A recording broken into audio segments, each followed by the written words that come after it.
Assalamualaikum dear student. Today our lecture number 11 on the unit chemical kinetics. इसमें हम देखेंगे आज pseudo फर्स्ट ऑर्डर रिएक्शन. ठीक है. कुछ ऐसे रिएक्शंस होते हैं केमिकल रिएक्शन जो बहुत ही ज़्यादा उनका रेट हाई होता है. दे में भी second order third order reaction. ठीक.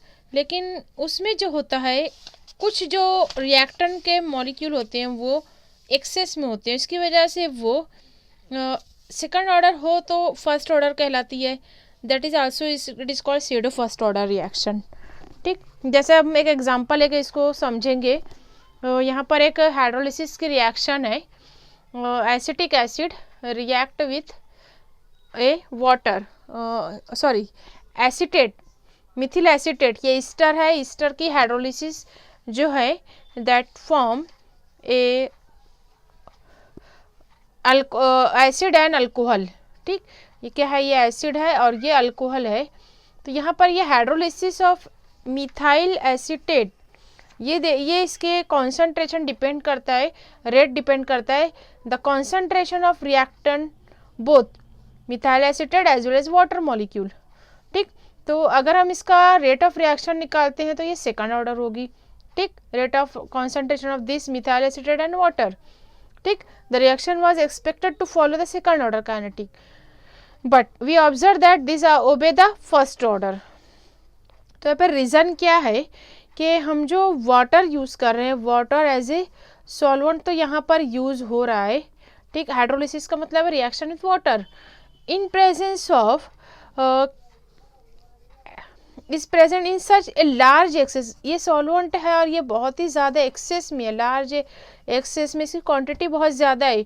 तो क्या हो रहा है कि ये रिएक्शन मतलब इन्वॉल्व तो हो रहा है, लेकिन अगर सपोज हमने इसके 1000 मॉलिक्यूल लिए तो उसमें से वो सिर्फ 10 मॉलिक्यूल जो है वो हाइड्रोलाइज हो रहा है, बाकी वैसा के वैसा ही है.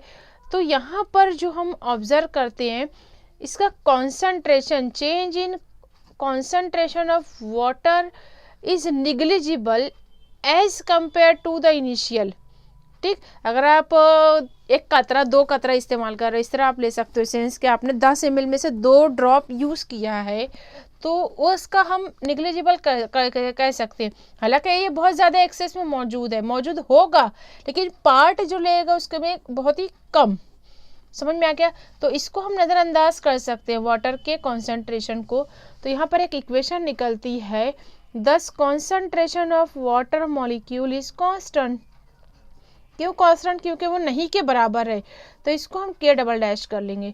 तो ऊपर की इक्वेशन क्या हो जाएगी? Rate is equal to k dash concentration of methyl acetate and then k double dash, that is concentration of water that is expected very very negligible. ठीक. तो यहाँ पर अब ये k और k डैश को हम k ले लेते हैं. Where we are taking k is equal to k into k dash double dash.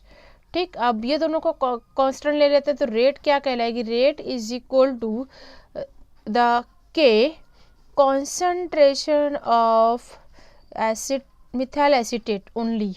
तो इसलिए ये रेट रिएक्शन क्या हो गई? That is called first order kinetic. ठीक. और इसको हमने कह दिया that is pseudo first order reaction. Okay. ठीक. यहाँ पर एक एग्जांपल और दी गई है फ्रुक्टोज की, सॉरी दैट इज सुक्रोज की हाइड्रोलिसिस. आपके बुक में एग्जांपल है ग्लूकोज और फ्रुक्टोज बनाता है. उस साइड में भी हम ऑब्जर्व करते हैं the rate of reaction depend only the molecule of sucrose. Okay.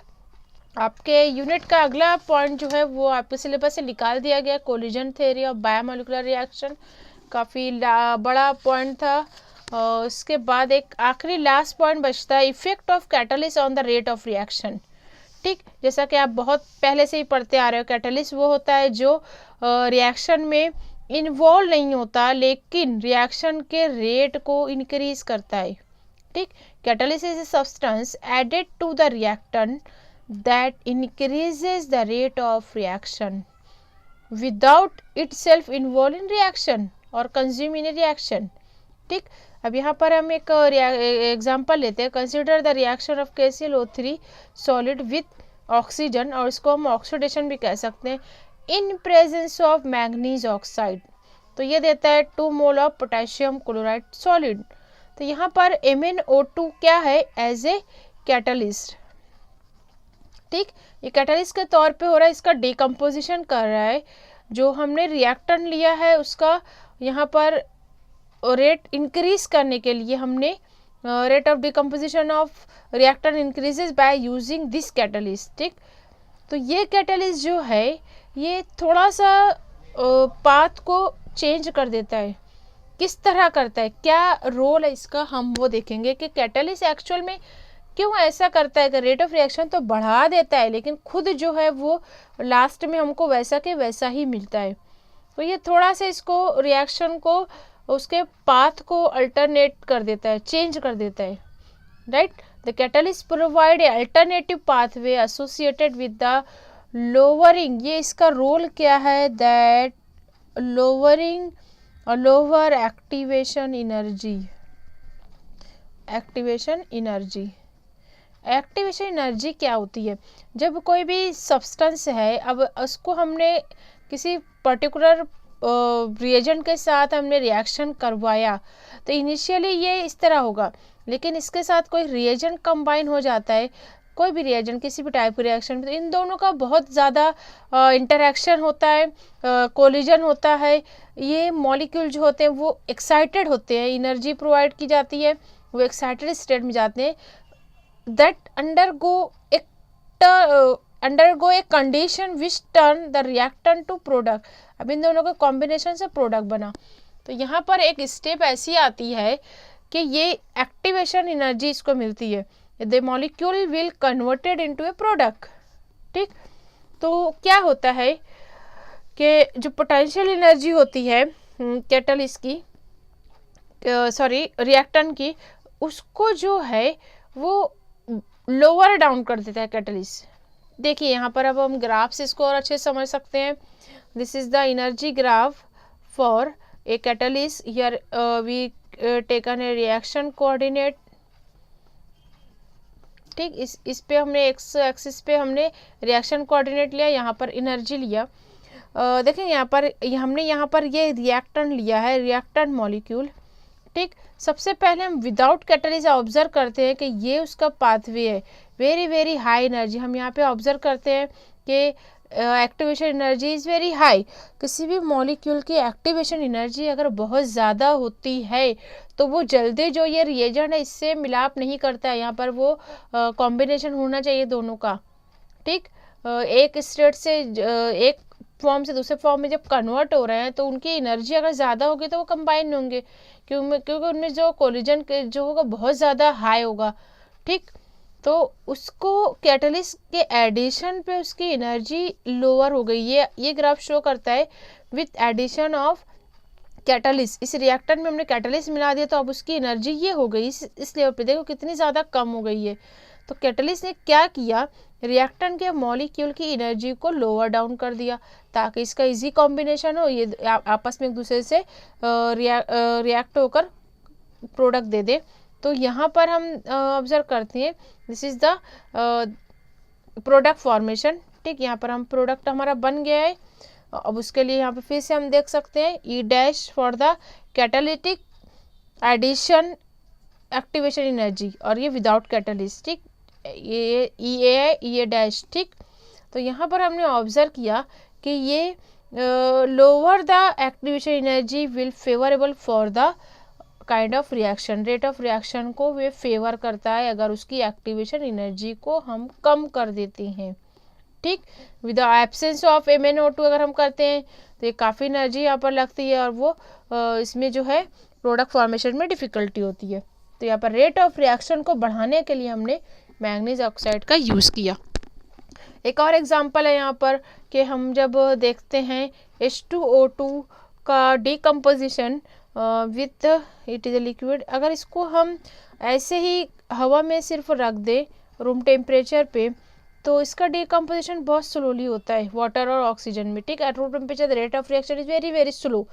अब अगर हमने यहाँ पर कुछ आयोडीन के क्रिस्टल अगर ऐड कर देते हैं, एक बोतल में एक बीकर में हमने H2O2 रखा जिसको हम हाइड्रोजन पर ऑक्साइड कहते हैं, उसका डिकम्पोजिशन बहुत स्लोली होगा। लेकिन अगर हमने उसमें आयोडीन के क्रिस्टल ऐड कर दिए that use as a catalyst, ठीक, यहाँ पर ये एज ए कैटलिस्ट करता है। सपोज अगर इन एब्सेंस ऑफ आयोडीन इसकी जो एक्टिवेशन एनर्जी थी वो थी 76 किलो जूल पर मोल, ठीक। बट अगर हमने आयोडीन ऐड कर दिया तो इसकी एनर्जी लोअर डाउन हो जाती है, the amount will be 57 kilo joule per mole. इतनी एनर्जी पर, इतनी एक्टिवेशन एनर्जी पर वो डिकम्पोज हो जाता है, ठीक। यहाँ पर एक ग्राफ बहुत अच्छे बुक में बना हुआ है, यहाँ पर इसको और अच्छे से आप समझ सकते हैं इस ग्राफ के जरिए। यहाँ पर दिख रहा है ये, that is a fraction of molecule that give the energy of activation in the presence of catalyst और बिफोर यूज ऑफ कैटलिस्ट, ठीक। This is the a graph which show that catalyst lowers the threshold energy, ठीक। consequently more molecule acquire the minimum amount of energy and tends to across the energy barrier।